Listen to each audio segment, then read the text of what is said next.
1588년 잉글랜드 해협의 여름은 끔찍할 정도로 가혹합니다. 짙은 안개가 순식간에 밀려오고 바람은 아무런 예고도 없이 방향을 바꿉니다. 이 혼돈 속으로 스페인 역사상 가장 거대한 함대, 바로 무적 함대가 항해를 시작합니다. 스페인의 국왕 펠리페 2세는 이들을 파견해 네덜란드 저지대에 도달하여 파르마 공작의 군대와 합류한 뒤 잉글랜드로 침공군을 실어 나르라는 명령을 내렸습니다. 하지만 이번에는 그 누구도 이해할 수 없는 미지의 존재가 그 바다에 함께 출몰했습니다. 바로 미래에서 온 전함 한 척이었습니다. 깃발도 없고 그 시대 사람들은 읽을 수 없는 신호들만 가득했습니다. 그 배는 바람이 불지 않아도 바다를 가르며 나아갑니다.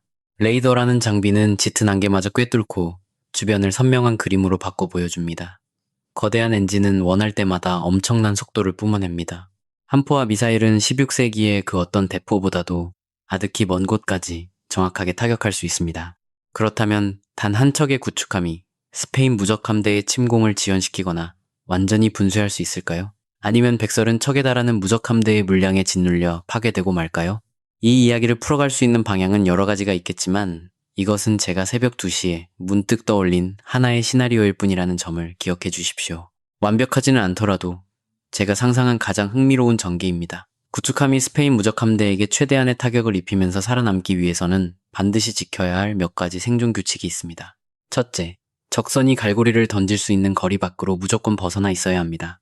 만약 갈고리와 사다리로 무장한 수백 명의 적군이 배 위로 올라타게 된다면 아무리 현대적인 군함이라도 숫자에 압도당할 수밖에 없기 때문입니다. 둘째, 밤에 공격하고 낮에는 모습을 감춰야 합니다. 물론 대낮에도 먼 거리에서 교전할 수는 있습니다. 하지만 거리를 유지할 때마다 엄청난 연료가 소모되고 시야가 확보된 상태에서는 적들에게 가서 하나의 무기도 단 하나의 무기도 낭비해서는 안 됩니다. 쏘아 올리는 포탄과 미사일 하나하나는 두 번 다시 보충할 수 없는 절대적인 자원입니다. 그들은 자신들의 현대적인 장비가 이곳에서는 완벽하게 들어맞지 않을 수 있다는 점도 인정해야 합니다. 대부분의 대함 미사일은 거대한 강철 표적과 현대적인 방어 체계에 맞춰져 있기 때문입니다. 나무로 만든 갤리언선도 맞으면 부서지겠지만 열을 덜 내는 표적을 상대로는 미사일의 탐색기나 기폭 장치가 다르게 반응할 수 있습니다. 따라서 미사일은 모든 배에 쏘는 것이 아니라 가장 치명적인 타격을 줄 수 있는 핵심 표적에만 사용해야 합니다. 이 전함은 세 가지 목표에 집중합니다. 파르마 공작의 군대와 합류하는 것을 막고 연락선과 신호선을 끊어 적의 지휘체계를 붕괴시켜 명령 전달을 늦추거나 엇갈리게 만들며 함대에 꼭 필요한 물, 화약, 여분의 돛대 같은 필수 보급품을 고갈시키는 것입니다. 이런 것들이 불타거나 뿔뿔이 흩어지게 되면 나머지는 거친 바다와 폭풍우가 알아서 해결해 줄 것입니다. 이 세 가지 목표만 달성된다면 스페인 군함의 선체가 대부분 물 위에 떠있다 하더라도 그들의 잉글랜드 침공은 실패로 돌아갑니다. 적과의 첫 조우는 어둠이 깔린 밤에 이루어집니다. 구축함은 등화관제를 실시합니다. 불빛 하나 없이 조용하게 전파를 쏘는 레이더만 가동한 채 짙은 안개를 엄폐물로 삼습니다. 레이더 화면 위로 곡선 형태의 함대 진영이 나타납니다. 바깥쪽에는 작은 배들이, 안쪽에는 육중한 배들이 자리 잡고 있습니다. 구축함은 적의 대포가 닿지 않는 먼 거리를 유지하며 오직 원할 때만 은밀하게 접근합니다. 구축함의 첫 번째 사냥감은 조향을 담당하는 배와 지원함들입니다.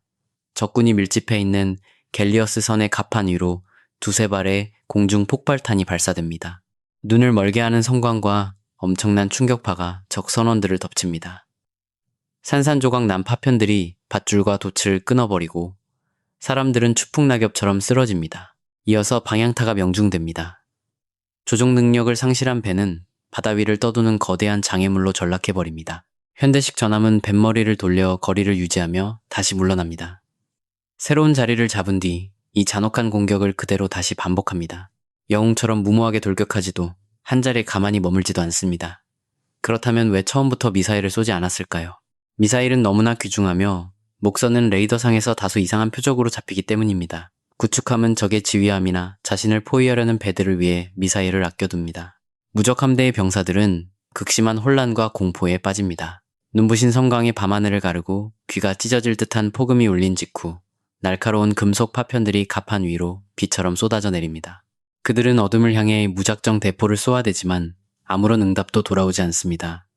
깊은 밤과 짙은 안개가 그들의 숨통을 조이고 시야를 완전히 가려버렸습니다. 오직 막루에 있는 자들만이 저 멀리서 움직이는 검고 기괴한 형체를 어렴풋이 보았을 뿐이지만 이미 모든 것이 너무 늦었습니다.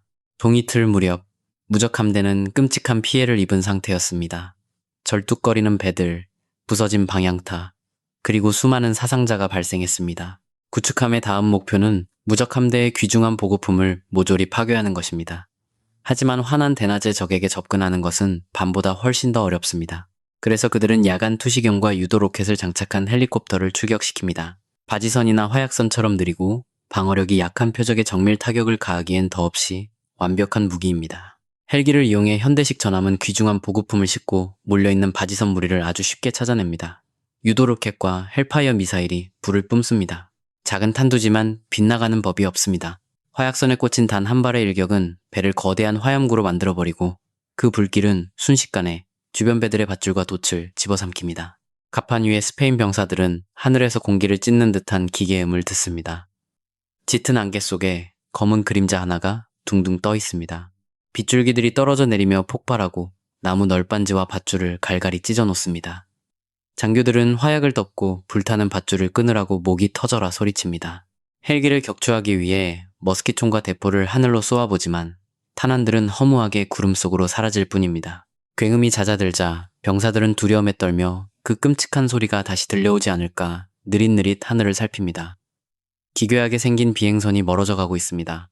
막루의 시선이 헬기를 쫓아가고 마침내 저 멀리 수평선 너머에 있는 구축함을 발견합니다. 그들이 장교들에게 이 사실을 알리자 곧 모든 사람들은 지난밤 자신들을 덮친 악몽의 정체가 바로 저 배라는 것을 깨닫게 됩니다. 군대 내부의 반응은 극심하게 엇갈립니다. 누군가는 기도를 올리기 시작하고 누군가는 공포에 질려 몸을 숨깁니다. 어떤 이들은 저것이 자신들의 목숨을 거두러 온 유령선이라고 굳게 믿습니다. 가장 용감한 장교들은 병사들에게 진정하고 계속 싸울 것을 소리치며 독려합니다. 하지만 구축함의 전술이 완벽하게 먹혀들고 있다는 것은 명백한 사실이었습니다. 이미 소중한 물자들은 잿더미가 되었습니다. 함선들은 만신창이가 되었고 군대의 사기는 바닥까지 떨어졌습니다. 마침내 무적 함대가 총공세를 펼칩니다. 그들은 진영을 촘촘히 짜고 갤리어스 선들을 방패막이 삼아 앞으로 밀어붙입니다. 구축함은 적의 움직임을 포착하고 거리를 유지한 채 모든 화력을 쏟아부으며 반격을 시작합니다. 다시 한번 5인치 한 포에서 뿜어져 나온 공중 폭발탄이 선두에 선 갤리언 선들 위로 비오듯 쏟아집니다. 날카로운 나무 파편들, 찢겨나간 밧줄들 사이로 핏빛 비명과 함께 사람들이 쓰러집니다. 드디어 기다리던 미사일이 발사됩니다. 몇 발은 빗나갔지만 나머지는 가장 거대한 대형 선박들에 너무도 쉽게 꽂히며 폭발합니다. 진영이 크게 휘청거리지만 그들은 멈추지 않고 계속 다가옵니다. 몇몇 속도가 빠른 배들이 조금씩 거리를 좁혀보려 하지만 30mm 근접 방어 무기체계와 59경 기관총이 돛대와 갑판을 향해 소나기처럼 탄환을 퍼붓습니다. 스페인군의 머스킷과 둥근 대포알이 요란하게 응사하지만 거리에 턱없이 미치지 못하거나 바다 위를 무해하게 튕겨갈 뿐입니다. 지휘관들이 탑승한 배가 치명상을 입자 결사적인 돌격은 이내 표류하는 잔해더미로 무너져 내립니다. 스페인군은 이제 완전한 절망에 빠졌습니다. 명령은 계속해서 뒤바뀌고 선장들은 작전 완수보다 어떻게든 살아남을 궁리만 하기 시작합니다. 파르마 공작과의 합류라는 원대한 목표는 그저 살아서 고향으로 돌아가자는 처절한 외침으로 변했습니다. 공격은 완전히 멈췄고 살아남은 배들은 사방으로 뿔뿔이 흩어집니다. 한때 세계의 바다를 호령하던 위풍당당한 무적 함대는 이제 세상에 존재하지 않습니다. 훗날 스페인 사람들은 이 끔찍한 날의 이야기를 전하게 될 것입니다. 항구로 간신히 돌아온 그들은 그것을 강철 유령이라 불렀습니다. 돛대도 없는 강철배가 손이 닿지 않는 곳에 머물며 하늘에서 벼락을 내렸다고 말입니다. 장교들은 적의 거대한 기계 장치에 대해 증언했고 종군 신부들은 이 모든 것을 신이 내린 혹독한 시련이라고 기록했습니다. 한편 잉글랜드 해안에서는 번개 없이 치는 천둥과 바람을 거슬러 움직이던 유령선에 대한 전설이 사람들의 입에서 입으로 전해지게 되었습니다.